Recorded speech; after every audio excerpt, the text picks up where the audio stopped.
Hello and welcome to Antinatalism this week. Let's start with some of the events that are coming up in the month of May. There are two events I'm going to talk about, either related directly to antinatalism or at least somewhere in the periphery around the subjects of antinatalism.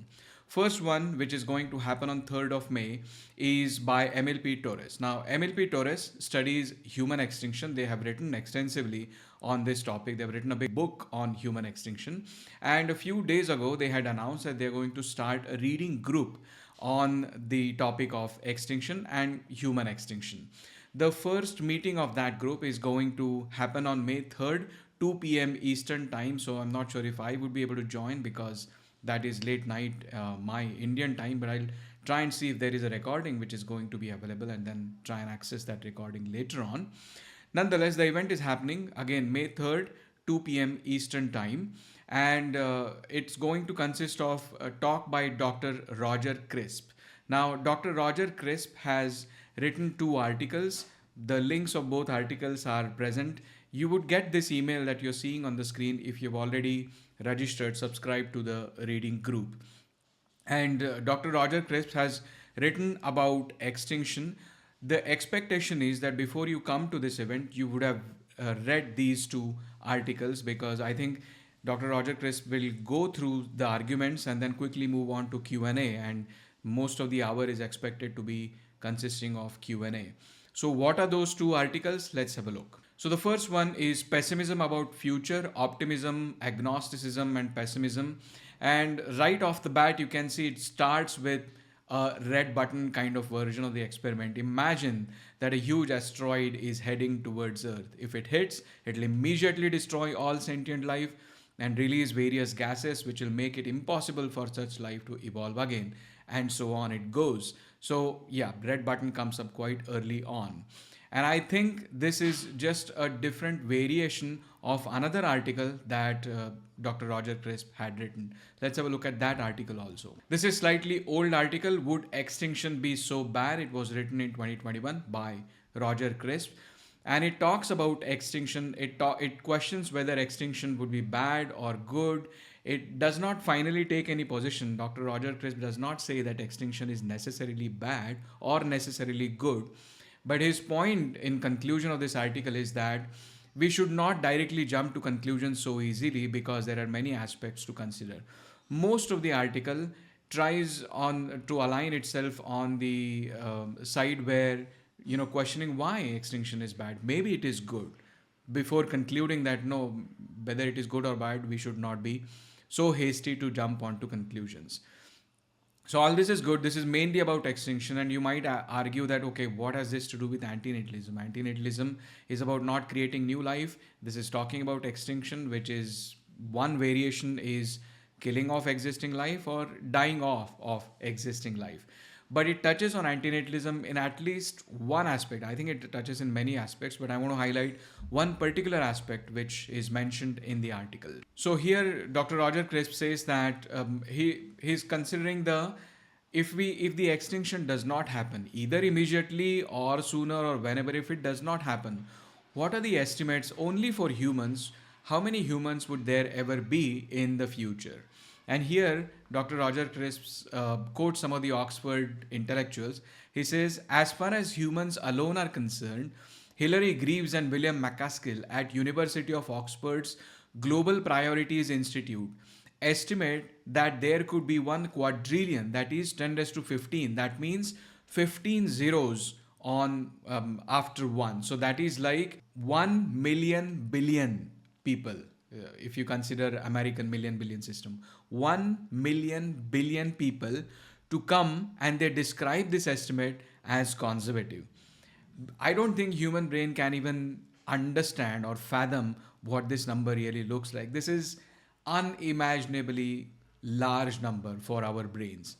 But the point is, if extinction doesn't happen, and I'm not saying it should or should not, I'm only making the point here in the article that if extinction does not happen, or if there is an asteroid hitting the earth and we do something to avoid that, this is the number of just humans. We are not even talking about sentient beings. Number of just humans that are going to come in being on this earth. And this is completely against antinatalism. I mean, If you think that coming into existence is a harm, this is a bad news. Again, I'm not saying you should press the red button or you should cause extinction or whatnot. I'm just highlighting the aspect, the consequence of doing or not doing something, which is also what this article is doing. This article also mentions other aspects about, whether we should allow extinction to happen or not happen, etc. The balance between pain and pleasure for existing beings.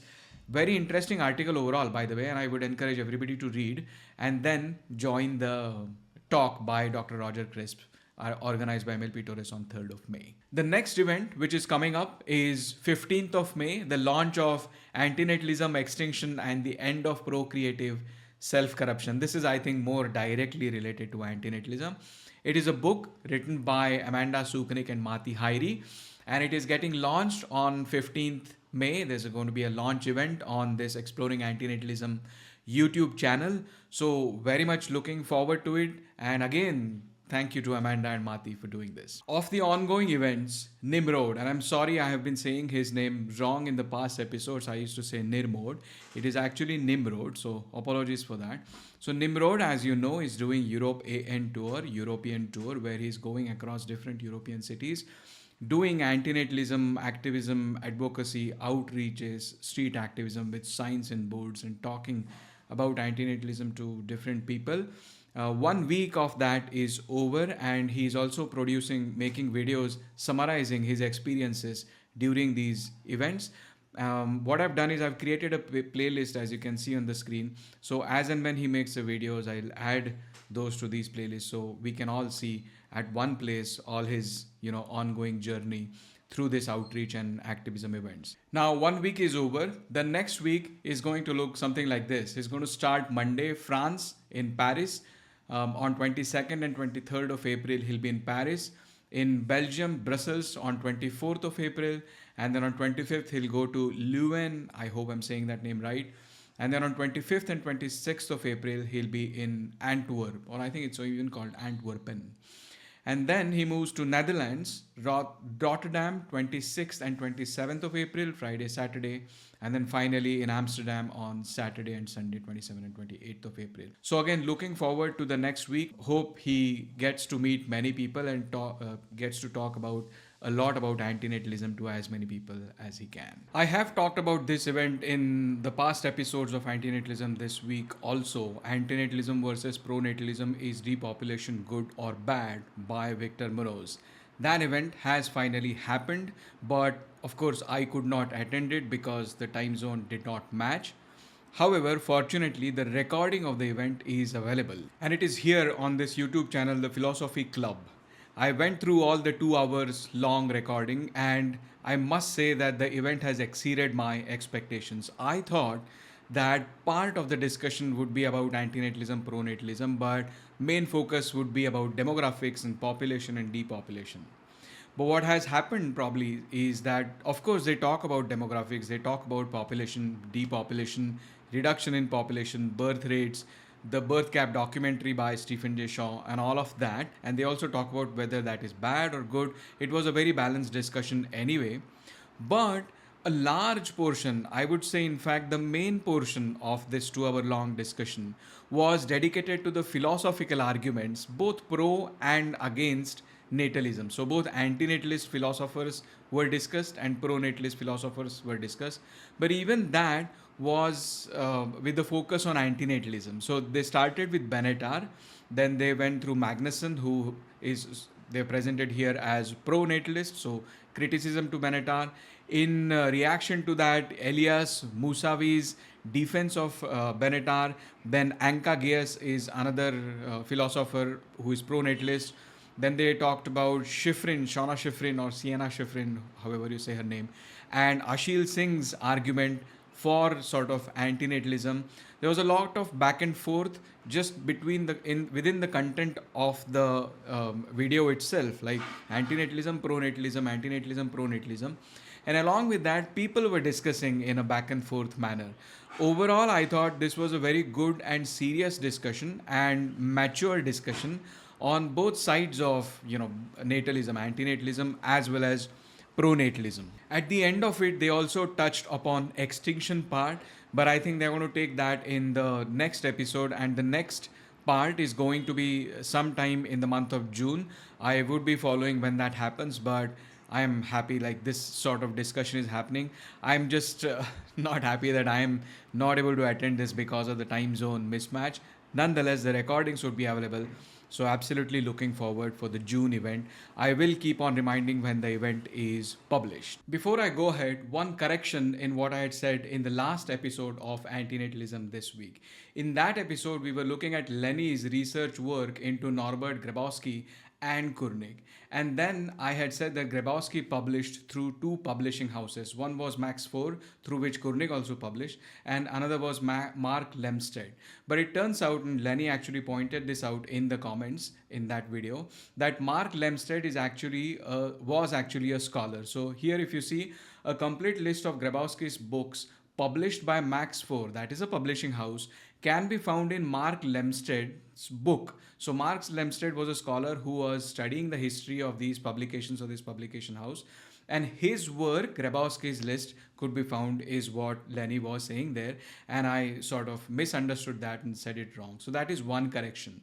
Another update is that Koenig's work, the Neo-Nihilismus, which we talked about, which was in German Fraktur Gothic script, which Lenny did such a critical hard work of converting it to Latin Roman script in German, is now also getting translated into English. So what Lenny is informing me is that almost translation work is done. We need to have native English speakers to proofread it. So if you are able to, and if you want to volunteer for that, please reach out to either me and I can try and speak to Lenny, or maybe contact Lenny. They would need proofreaders, native English proofreaders, to proofread that translation of Koenig of Neo-Nihilismus. There was a new article published on Center for Reducing Suffering.org with the title Answers in Population Ethics were published long ago by Simon Knudsen. And I think the intention of this article is to make the reader aware of all the problems in population ethics that have already been thought about, and the solutions to those problems that many different philosophers have proposed, so that people are aware of what has already been done about population ethics. It is a very long and comprehensive article, many different aspects, many problems and philosophers are referred to. But one particular notable point regarding antinatalism that I noticed in the article was in the summary itself. And the author says there, I believe the most reasonable position in population ethics is this: adding beings never makes things better in itself, and we have no moral reason or duty to create a being for that new being's sake. Pretty much antinatalism. A population size of 0 is the best possible population size, is what David Benatar also had said in chapter 6, so better never to have been. Positive welfare can never counterbalance ill-being. In fact, there is no such thing as positive welfare. It is always morally prohibited to try to increase positive welfare, including by enabling the existence of more beings at the expense of increased ill-being. And why is it morally prohibited? I think positive welfare here, he means, for example, increasing pleasure, increasing happiness as against reducing suffering and so on. So why is this prohibited? Because there are some considerations about new beings. What are those considerations? The author says considerations that speak against creating or enabling the existence of new beings include their future ill-being, meaning their future suffering, the harm they will or might cause, the risks they are subjected to by existing, merely by existing, and their lack of consent to being created. This paragraph, I thought, speaks of antinatalism and nothing else. So that's why I thought I should point out this article which was published this week. There is a person called Aputa Arvind, I think. He had written an article about why he is not an antinatalist long ago. I think the story is that he became vegan, came into company of many vegans who were also antinatalist. He was then convinced by the arguments of antinatalism. He became antinatalist, and then later on found out objections to it, and then identified himself as not antinatalist, and then actually became against antinatalism and wrote this article saying why I am not an antinatalist. Many days ago, I think Lawrence also had debated this person Aputa Arvind. There is a new video this week discussing about various aspects what he mentions in the article on this channel called Foolproof Mastery. It's a long 2 hour long video, and there are many things both in the article and in the video that I want to respond to, but it will be a 12-hour long video. So just to give the update that this happened, this was the video was posted this week. Last week we saw a video by a channel called Tofu Dog talking to a student about antinatalism and aspects of having children. It was a calm back and forth question answer type conversation. This week, Lawrence did a reactionary live stream along with the creator of the channel. I think her name is Meena or Amina. I didn't quite catch it in the live stream. They say that at the start itself. But yes, Lawrence has done a live stream on that on his newly found vertical aspect ratio. Well, newly found for me. And also in a nice background of the book Better Never to Have Been. Antinatalism Won't End All Suffering is the title of a video posted this week by somebody called Husker. That's the name of the channel. And you can see it's a small channel, but this video has got comparatively large number of views. And it's a good video. It talks about various aspects of antinatalism and also tries to criticize antinatalism. I don't think there is anything really bad in this, although I definitely disagree with many things said in the video. But I want to point out only one large mistake that they have done in the video. They have assumed that antinatalism is only for humans and other animals are not considered in antinatalism. There are some antinatalists of this view, but there are also other antinatalists who are sentiocentric antinatalists who consider other animals also as part of antinatalism. Of course, then there are differences in between that also. Some antinatalists consider only the animals that humans breed. Some antinatalists consider other animals and so on. So there are differences in there. But the point is, antinatalism is not strictly restricted to humans. Even David Benatar has said that it would have been better had no sentient beings been here. This is also said in Better Never to Have Been. So I think this is a very large mistake done by many people who try to look at antinatalism and think that antinatalism is only for humans, whereas that is not the case. We have a new video by Mati Hari. Mati Hari had produced an older video talking about red button experiment, and some people had criticized it and raised some objections. Mati is trying to address those objections in this new video. Mainly he addresses three objections. One is about the murder which was raised by Wacky Conundrum, and you can see he addresses that in the blue band on the screen on the left hand side. Then there was the aspect of irreversibility, that once you press the button it cannot be undone, and therefore even if everybody is willing to press that red button, some people might not, because just because it is irreversible, that does not necessarily mean that that person is pro-natalist, was the objection. And Mati addresses that in the green band on the right hand side. The third objection, or I should say comment, I was not objecting as strongly, but I was asking a question, was from me, that in the original video that Mati had made, he had asked the question that whether the red button is being pressed with everybody's permission or without everybody's permission. And I had said that, okay, you're talking about permission, but what about other animals who can't give permission? To address that in this video, as you can see in the red screen, he has replaced permission with someone's will. So it doesn't, what I understand is, it doesn't matter whether that being is able to give the permission or not. If you are able to know what that being is willing in this case, that is also enough. And then rest of the answers follow in a similar fashion that they were following, considering the will of that being. It's a different matter how we will know the will of that being, especially in case of animals. But the assumption here is, if in some way or form we can know, in whatever method, we can know what the animals are willing. And if all the animals are willing for the red button to be pressed, is that should we be pressing or not? And if all the animals are not willing for the red button to be pressed, should we press that or not? Is the division here on the chart in the red section of this diagram on the screen. Now, this is all good. I mean, we can talk about methods of knowing willing. We can either do it by observation of their behavior or some other methods. That's all fine. I don't want to complicate this matter even further, but at the same time, I cannot control myself from saying this. And this is something I had not thought earlier. This thought only came to my mind while watching this video. And that is that, okay, we are considering the will of the beings, whether it is animals, non-human animals, human animals, or whatever, sentient beings. But what about the interests of those beings? And the interests and will don't necessarily always coincide. And interests are very important aspect when considering these experiments and these moral problems. Why are they so important? One example I can give is, if you look at the pro-death view as explained in Better Never to Have Been, David Benatar spends a lot of time on interests. He explains there are four types of interests. I won't go into those four types, but then he spends a lot of time explaining what they are, and then spends a lot of time explaining why some of those four interests are relevant to the decision about abortion. So interests are so important, even in case of abortion, where we are deciding whether to start a new life or not, whether to end a fetus or not, and so on. And I think interests here also are important. Again, similar to will, there is a question of how do we know interests of all these beings is a different question, but interests matter and they don't necessarily coincide all the time. For example, a child might not want to go to school, but it is in best interest of that child for her or him to go to school.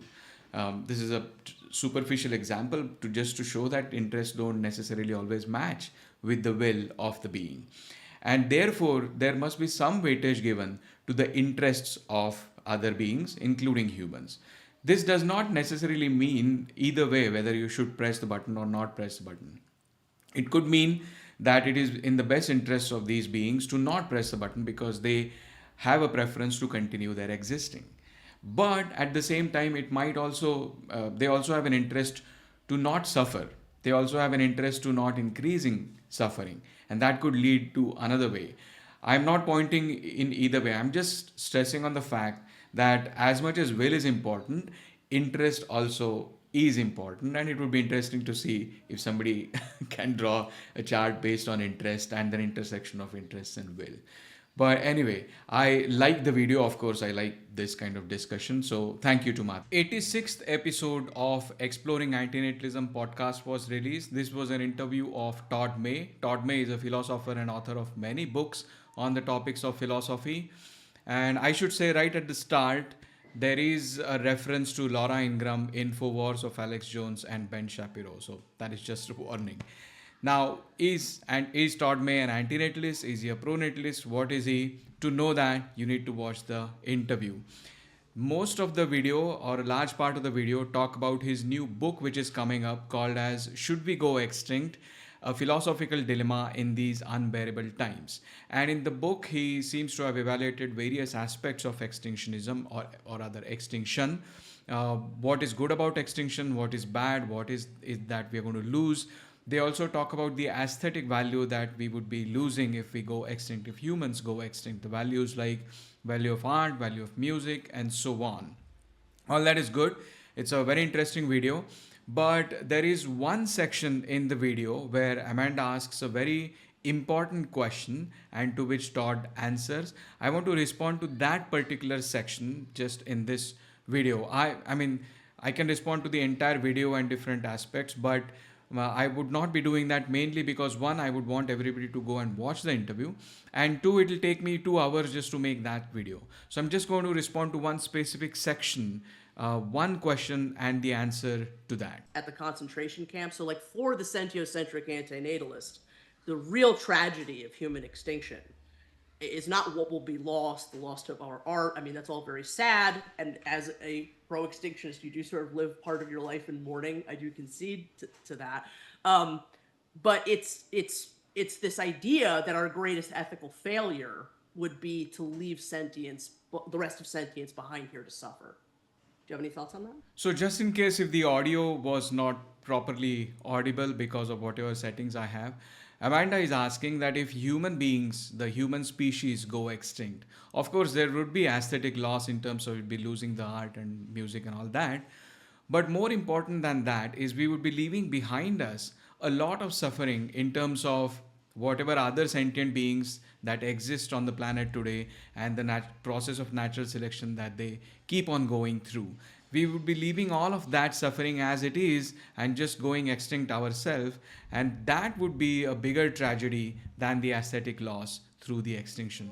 Would that not be the case? Is what Amanda's question is. Yeah, there's a couple places I want to take this. Right. Let me first take the question straightforwardly, just as you asked it.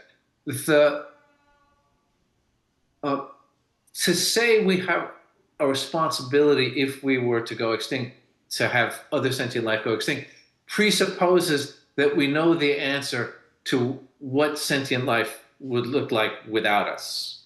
And I don't have a beat on that, right? I am surprised by this answer. We don't know what sentient life would look like without us. I mean, we can see around, we can see there was sentient life before we came here. There's a lot of historical evidence to that. We also see a lot of sentient life which exists without any human influence, at least in some pockets of the world. It is easy to see how that life is. Even like evolutionary biologists like Richard Dawkins has said that this sentient life which goes through natural selection is not a pretty place to be. It is full of horrible suffering. There are many quotes in this sense by even Richard Dawkins. So, what I'm actually surprised is Todd is saying that we would not know how the sentient life would look like without us. In terms of suffering, we definitely know that there would be suffering. We don't know how the evolution will happen, what kind of creatures would evolve into in the future, and so on. Okay, that we might not necessarily know, but we definitely know that it's going to involve a large amount of horrible suffering. So I'm not sure why Todd says this. In my interpretation, he's trying to evade the question, but I might be wrong. This is just my guess. Let's see what he says further. One of the things that distinguishes the suffering we inflict from the suffering that other non-human animals inflict is that we know what we're doing. Well, that's a distinction, but I'm not sure why that distinction is relevant in this case. Because when we impose suffering on other animals through factory farms, by the way, factory farm comes up a lot in the video. I think Todd is sympathetic to animal suffering. I'm not accusing Todd of being insensitive to animal suffering. But the point here is yes, we know what we're doing in factory farms, the suffering that we're imposing on animals. But we also know what those animals are going through. And the way to know that is the same way we know what wild animals are going through, which is by observing their behavior, by comparing the similarities between their anatomy and our anatomy, by studying evolution, and so on. So the mechanisms to know what is happening to the animals is similar, if not same, even in case of the suffering that we impose on the, in case of the animals on which we impose the suffering, as well as the case of the animals on which we don't impose suffering but are still going through suffering as living in wildlife. So I'm not sure why this distinction is important. And because we know what we're doing, we, I think, have a particular responsibility to quit doing it. Which is true. We have a particular responsibility to stop factory farming and to stop using animals or abusing animals. There's no rightful use of animals, really. It's all abuse. We have a very strong responsibility to stop that. But that does not say anything about whether we have a duty to stop suffering of other animals whose suffering we are not imposing. So I don't know why this distinction is relevant. I'm not saying that because we have a duty to stop this suffering, we automatically also have a positive duty to stop suffering of wild animals. I'm not saying that, but I'm saying that stopping this duty to stop suffering of factory farmed animals does not tell us a lot about what we should do about wild animal suffering. That's in and of itself is a subject concerning suffering.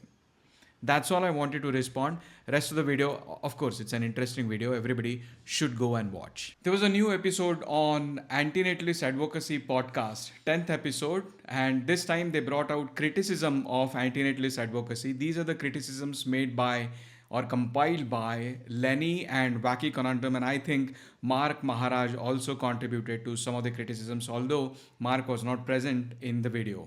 It consisted of John Williams and Lawrence Antone, who are the founders of Antinatalist Advocacy Organization, discussing the criticisms compiled by Lenny, Wacky Conundrum, and Mark J. Maharaj about antinatalist advocacy. The criticisms mainly revolved around some of the things on the website of antinatalist advocacy, as well as some of the things around the organization itself, like the goals of the organization and what things are included in the directions of the organization, what things are excluded, and so on. Overall, it was a very healthy conversation, very good points of criticisms. I think some of the criticisms are going to be taken as corrections to be done on the website and in the organization. It was a very interesting discussion to even to listen to, because they talk a lot about antinatalism after all. But in that, there was a discussion specifically about wild animal suffering, and I thought, I could contribute to some of the points. Of course, I felt that I could contribute to a lot of these things, but specifically about wild animal suffering. So what I thought was, maybe either I could contribute or I got something wrong and I should rather seek clarification on what I understood. So I contacted Lawrence, and who gracefully agreed to spend some time discussing on my doubts.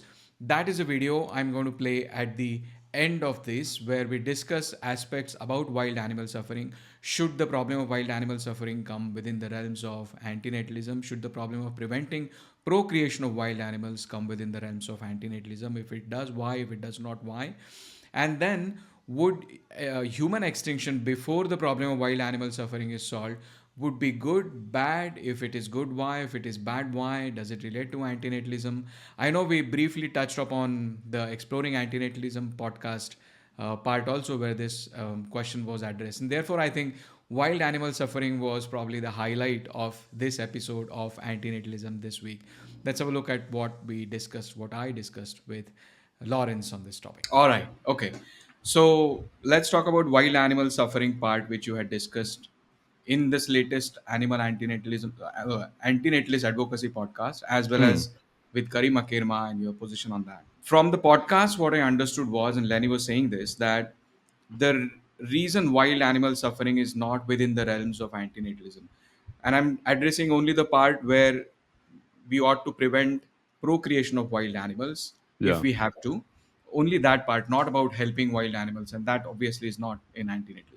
So this part of preventing procreation of wild animals does not come within the realms of antinatalism, because then it involves a positive duty upon us, whereas antinatalism is actually centered around a negative duty of refraining from doing something, refraining Mm. from reproduction. So, is this the involvement of positivity the key reason why, in your opinion, preventing procreation of wild animals does not come under the realms of antinatalism? Yeah, so the sort of easiest way that I can picture it in my head is that, and I've said in previous videos on my personal channel, that I view antinatalism as having basically two core parts. The first is like the view that coming into existence is a harm, and then the second bit is then, as a result of that, creating new sentient beings is unethical. Now, the sort of the part of that, the part of antinatalism that is sort of, I don't know if this is the best term to use, but morally active, that would have implications for our behavior, would be that second part that says, and therefore it's unethical to create new sentient beings, right? But um like moral language like that only makes sense when it comes to moral agents, right? So we wouldn't say it's unethical for a baby to do this or do that, or not do this or not do that. It just wouldn't make sense. But it would make sense when you're talking about an adult, and similarly when you're talking about humans and non-human animals. So I think all sentient beings are captured within that part that talks about coming into existence being a harm. But when we're talking about fully included in antinatalism, it's only the behavior of moral agents that's captured by that second morally active part that is relevant to our behavior, which is why it comes with that negative duty to refrain from creating new sentient beings, if that makes sense. Right. Okay. So, if I understand this in two parts, one is it's on more. There has to be some moral agent involved for even to think about duties, and Mm, then we have to have negative duties on those moral agents for them to come under antinatalism. That's like a precondition, these two mm, conditions. And I seem to think of at least two areas where these conditions are not necessarily, well, I should say met, but let me explain what I mean. yeah.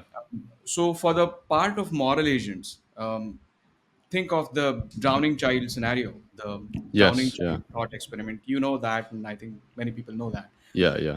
If we combine that argument that we ought to help a drowning child when we see that child, we sort of have a positive duty to go and help that child. Mm. Even if how that child ended up in that pond is not known to us, and there might not be any moral agent involved Yeah. in causing that child to be in that pond. But even then, we have a positive duty to save that child, is the argument Mm. behind effective altruism, Peter Singer, and all. Yeah. If we combine that with this position, the antinatalist position that coming into existence is a harm, Mm. then it sort of leads us to having this positive duty to prevent procreation of even wild animals. Yeah. That's So one. yes, Sorry, go ahead. but no, but it's interesting because I don't disagree with you, right? So I've said in like again on my personal channel in discussions with like Karima Kerma, I agree with intervening in the lives of wild animals with the view of helping them. Right now, obviously, all the caveats we have to do that carefully, blah blah blah. But in principle, I agree with it. Right, I just don't feel like it falls under antinatalism. So when you were just talking about how if we combine the antinatalist view with that sort of drowning child in the pond positive duty view, then you can generate the view that we should go and intervene in the lives of wild animals and prevent them from procreating. I agree with you, but I think it's clear in what you're saying there is you have to take antinatalism and combine it with something else. You don't just get that from antinatalism itself, if you get what I mean. Well, when I say we have to combine, the part of antinatalism is only the view that coming into existence is wrong.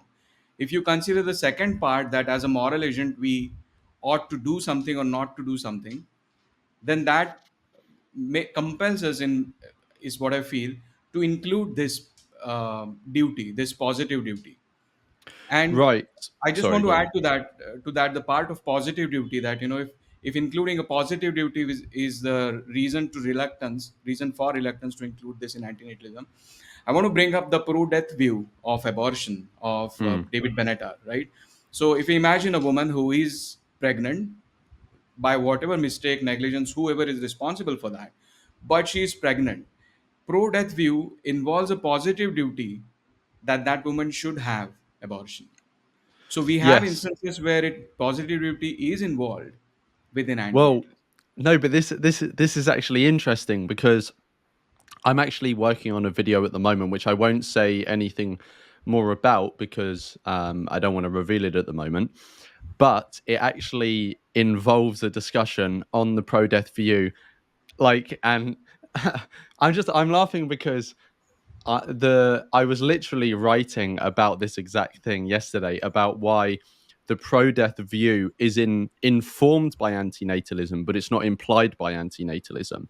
And I actually have a quote that I got yesterday from an interview with David Benatar on The Dissenter, and I can read it out if you're happy for me to do that. Yeah, go ahead, please. So the host of The Dissenter he asks Benatar about what antinatalism means for abortion. And Benatar says this: antinatalism by itself doesn't entail any view about abortion. Antinatalism is simply the view that we ought not to bring new sentient beings into existence. There's then a question about when somebody comes into existence in the relevant way. So let's imagine you thought that somebody comes into existence in the relevant way at conception. Then you would say, well, if you're aborting someone, you're now killing them. They already exist and it's too late to prevent them from coming into existence. So now the question is not one of an antinatalist kind. If, on the other hand, you're an antinatalist and you hold the view that you don't come into existence at conception, we come into existence at some later point in gestation, then antinatalism combined with this view will entail that abortion prior to the point where you come into existence will be morally required because that would be a way to prevent the being from coming into existence. So the general point is that antinatalism by itself doesn't entail any view about abortion, but antinatalism combined with some views about when we come into existence does have implications for abortion, and that's the whole quote. If you'd like, I can send you the link to it once we finish this. But in a so in the video I'm putting together, I use that quote to make a point about something else, but I can apply it to wild animal suffering here in that if you combine antinatalism with the view that we should intervene in the lives of wild animals, then it would make sense to target, ceasing their reproduction, right? But just the view of antinatalism on its own doesn't generate that. Just like antinatalism on its own doesn't generate the view that we should go around and try and sterilize other humans. But if you combined a quite authoritarian leaning and that it's morally permissible to intervene in the lives of other people and violate their bodily autonomy with antinatalism, which is not a view I advocate, but if you combine those two things, then you would generate the view that we should go around and sterilize other human beings, if you get what I mean. Yes. The quote that you read from Dissenter, right? Mm, I think, and this is only maybe David Benatar can correct us, but my interpretation of that is that the point of combination there is a precondition for sentient existence or sentient condition, let us say. What he's saying is that um, abortion, the pro-death view involves pro-death view says that the woman has to have abortion, they have a positive duty, so long as the being is not sentient. mm. That condition has to be specified on top of antinatalism, and that is a point of combination I think he's referring to, Yes, yes. right? So but when we talk about the analogy of saving the drowning child to saving the procreation of wild animals, that condition is, we can combine that, we can say that we have to combine the view that sentient existence is harm, that is implied in this analogy. So insofar as pro-death view is considered under antinatalism, as long as you are considering the sentient condition as another condition on top of that antinatalist view, pro-death view then comes within antinatalism. And So, similarly, yeah. sorry, what I'm trying to say is that, and therefore, if positive duty is allowed to be part of antinatalism as a combination of this, Mm. then the reason that positive duty should not be part of antinatalism does not render itself enough, right? So I think it's maybe we're framing it in different ways because you're saying that that positive duty is part of antinatalism, right? But I would say that antinatalism informs that positive duty, but there are other things needed to inform it. And so antinatalism is part of the positive duty rather than the positive duty is part of antinatalism, if you get what I mean. Right, right. Well, what is that other thing? In my view, it's sentience, the sentient condition. What do you mean as in like to generate the pro-death view, what is the view, what is the other view that you need to combine? Yes. Well, so Benatar says it here. It's a view about when. So for that specific example, it would be a view of when sentience Yeah. when it arises. Yes. Yes. Yes. And yeah, and I think if, like he says, if you have the view that a being comes into existence in a morally relevant way when sentience arises, then abortion, I wouldn't see that as a positive duty. It would be fulfilling the negative duty of the non-reproduction in the first place is, if you get what I mean. Yeah. You're preventing the being from coming into existence. Exactly. Yeah. But it's a negative duty because it's on your own behavior. We have a negative duty not to create other sentient beings ourselves. And the pro-death view facilitates that negative duty, if you get what I mean. So I actually don't, maybe I'd need to think about it more, but I don't think the pro-death view would be considered a positive duty. Right. Right. Right. That could be an argument, and I'm not going. I don't even expect any of us to get to a concluding point because this is going to go on. Yeah, I want to move on to the, we solved all of the controversies in antinatalism here now. yeah. So okay, so let's move on to the other point, which is going Okay. to be sort of a supporting point, but maybe opposing point. I don't know. So in the podcast, there was a question that are you in favor of humanity to continue and not go extinct before we solve the problem of wild animal suffering? Now, I want to keep away the ambiguity of what solving the problem of wild animal suffering means.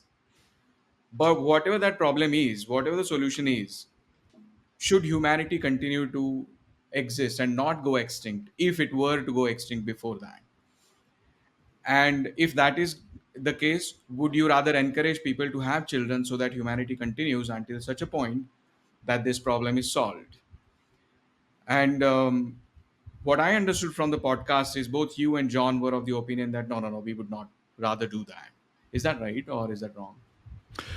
Well, so obviously I can't speak for John, but I can say what I'll say now. But from memory, what I say at the time is that for humanity to continue, right? It's sort of it can be easy to say I want humanity to continue to help wild animals, but that then necessarily has implications for at least some of our behaviors as individuals, right? Maybe it doesn't mean all of us have to procreate, but it would mean some of us would have to procreate, right, in some capacity. Yeah. And what I say in the criticisms panel, and I believe John says as well, is that we don't think that we should override our negative duty that comes from antinatalism um, in service of humanity continuing to um, eventually solve whatever that would look like, the issue of wild animal suffering. But just to add in a caveat there, that's not to say that we shouldn't try and address the issue of wild animal suffering or that humanity won't continue anyway, right? Like, regardless of what John and I think, people are going to continue procreating, humanity will continue. And so, whilst humanity is continuing, um, we should encourage people to, do a variety of things. But one thing we should focus on as well is helping wild animals while we are here. Right, right. I want to give a different answer and see how that Okay, fits. go on. Okay. So, one is I want to distinguish between what is happening and what is probably going to happen in the real world against what, in our antinatalist view, should be happening. Right, yeah. This is the distinction David Benatar also draws in his Better Never to Have Been in chapter 6. I can give you the page number also. So that's the distinction. Now, once we have distinguished this, then I will say I'm only going to talk about what should be happening in the antinatalist view and rather not of what's really happening because that's a Mm, separate part to address. So, in terms of what should be happening in our view, I'm going to draw an analogy again. In the chapter 6 of Population and Extinction, David Benatar addresses this question about what about if we are talking about phased extinction of humans, then that means that some of us have to have children. Um, and he says that it is permitted, or the view that it is permissible to have children if everybody has this intention of finally going to extinct mm, is compatible with antinatalism.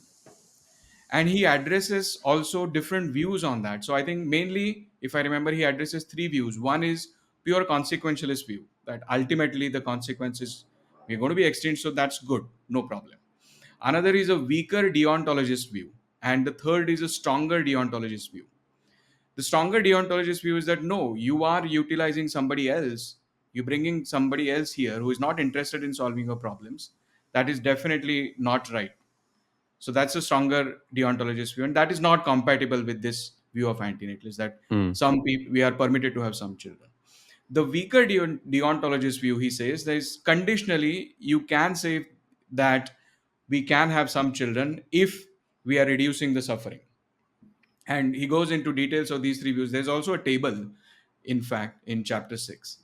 Now, he has analyzed this and produced these views and said, at least on two views, the consequentialist and weaker deontologists, the view that to have children towards extinction is not compatible, is not incompatible with antinatalism, it mm, is mm. compatible with antinatalism. Analogously, if we consider wild animal suffering as a problem, and as a major problem, then why can't we also extend that view of human phased extinction to wild animal suffering problem too? So, um, I can't remember in detail the section of the book that you're talking about because I haven't read it for a while, so I'd have to go back and read it. But I would assume if Benatar himself makes any distinction between what he advocates there or what he talks about there and the case with doing the same but with wild animals, I would assume it's because, and I think he does make a distinction. I think he does change his position when it comes to wild animals because you remember his interview he had with Carnism Debunked. I Yes. think that they actually cover this about whether procreation would be permissible in order to help wild animals, um, and I'm pretty sure he says no. So he's clearly drawing some distinction here, and I think if he's making that distinction, I think what it would probably be is that the permissibility of those selected cases of procreation are in order to facilitate fully realizing antinatalism, as in voluntary human extinction, right? But he maybe wouldn't make the same exception if it was in order to help alleviate or mitigate some issue that isn't within the bounds of antinatalism, which I wouldn't consider wild animal suffering to be. Like we said before, I still think it's an important issue, but it's just not within the realms of antinatalism. So if he's making that distinction, which I think he is, from what I understand, then it's probably for that reason. I would say. Whether someone thinks that's a good reason or not is obviously another thing, but I think that would probably be the reason that he would make that distinction. Right, right. Yeah. If I had luxury to ask Benatar. Okay. I mean, yeah, I just wanted to bring those points up. And also, I don't know, I'm not properly informed on John's sperm controversy, sperm donation controversy. Hmm. But if that involved like letting people have some children through this means, given these preconditions that we talked about, that what should happen, we have already decided we want to go extinct, then it could be permitted, right? I mean, I don't want to put this focus right now because John is not here, but Hmm. I'm just brainstorming. That I then, don't quite. Can you rephrase what you're saying? Because I don't quite understand. yeah. So the argument is, if we put this argument in this way, and I don't know if John does that, but if we have all decided that yeah, we have to go through the path of phased extinction, Right. Right. Yeah. and in on that path, if we decide that we are allowed to have children, some of us are, it is compatible to have children.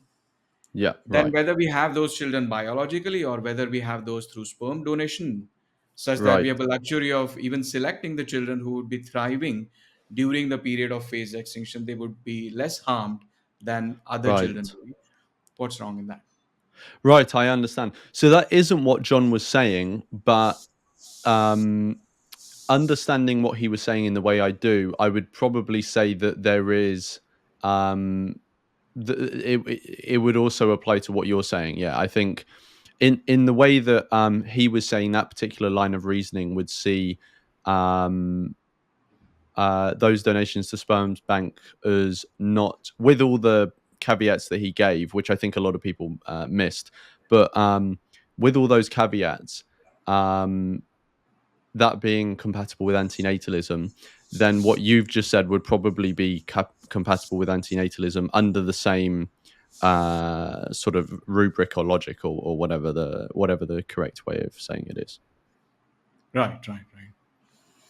Mm. Yeah, yeah. So if I just thought, to clarify a few points, Yeah, and there's but so I many think what nuances to this. So I think one thing to talk about, one thing to mention on the point of extinction, though, is that I think like these discussions around extinction are like very interesting, but that they I think they ultimately distract us often from having more consequential discussions with people. So I understand if, like, antinatalists are discussing with each other, it's very interesting, or if people are doing academic musings or whatever. But if we're having a conversation with someone who isn't an antinatalist and we're trying to talk about antinatalism with them, I think the discussions around extinction probably aren't that useful. Again, I'm not doing the red button thing of like, no one, just don't talk about it. But I think these discussions around extinction can often use up time that we would be better spent elsewhere, right? Because ultimately, we're not going to have any influence over how humanity goes extinct. And it's interesting to muse about, but ultimately it's probably inconsequential. But we could be spending our time talking about the behaviors that people do have control over, which is their own reproductive choices, if you get what I mean. Yeah. I just want to say that in a different way, maybe. Yeah, go on. so, so I agree that day one, this is analogous to your dating rules. Don't say weird things on your first day. First date. So okay, fair enough. I agree. But um, when you, when you talk about antinatalism, the expectation is when you go out, and there's a theory you're putting out, there's an idea you're putting out. Mm, One of the expectations generally people have is it should be a complete theory. If mm, it's not, it's a big put off for people. And the question of extinction will come up if yeah. if somebody is taking this question seriously. And if we don't have an answer to that for the completeness of theory, then Mm. it sounds like we're saying something we don't know. No, And yeah, yeah. so in that context, if somebody is really serious about it, then the conversation about extinction is a legitimate conversation in my view. Mm. Even like David Bennett, our chapter 6 entire chapter on population and extinction, same goes for the discussion on Yeah, yeah. population. No, no, But yeah, yeah, go on. no, just let me finish. So Yeah, yeah. but I also agree on the other side that don't bring it up unnecessarily when you're advocating for, you're starting on introducing antinatalism 101. Mm, And the middle ground I see is that there is also one view that we we definitely are under no illusion that humans are going to be convinced by this and go extinct. And so the view is that if you don't have a child, which you're going to have, that is a massive saving in the suffering, whether or not others are having. So if we narrow down to this particular individual case, when I say you, I mean anybody, mm, that itself is a big achievement in antinatalism, and that is antinatalism. Whether others have children or not, whether that's moral or not, even if one person doesn't have a child, that's a massive saving because all other children in the generations to come are all saved from coming into existence. That's sort of a middle view, I think, instead of mm. directly jumping on extinction. That's what I think. Yeah, well, no. What I was trying to articulate is basically what you're saying there. Is I think if someone brings it up again, I don't think we should be hiding from it, and we should address it and talk about it and stuff like that. And I think it's a completely legitimate conversation to have. But what I was saying is what you're saying there. I don't think we should be actively bringing it up as oh, look at this, look at this. Like I think I think it's an interesting conversation to have. I mean, it is kind of edgy, all this sort of stuff, so it can be cool to talk about. But ultimately, the real like nuts and bolts of antinatalism and what's really going to be consequential for people's actions and have potentially lead to a positive outcome, which is convincing someone to not procreate. It's going to be the discussion about their individual behaviors. So just bringing it back to the individual is always really important, I think. And I think, yeah, it's interesting to have these conversations about extinction, but it really shouldn't be like our predominant mode of talking about things, if you get what I mean. Yes, yes, yeah. I mean, not pro-extinctionist advocacy, but anti-natalist advocacy. I agree. Exactly. Yeah. Yeah. Yeah, yeah. Basically. There are groups, by the way, doing that, which I know of. But Yeah. Yeah. Yeah. I've seen things online. Yeah. yeah. Okay. Thank you for this, Lawrence. Cool. Nice one. Impromptu call.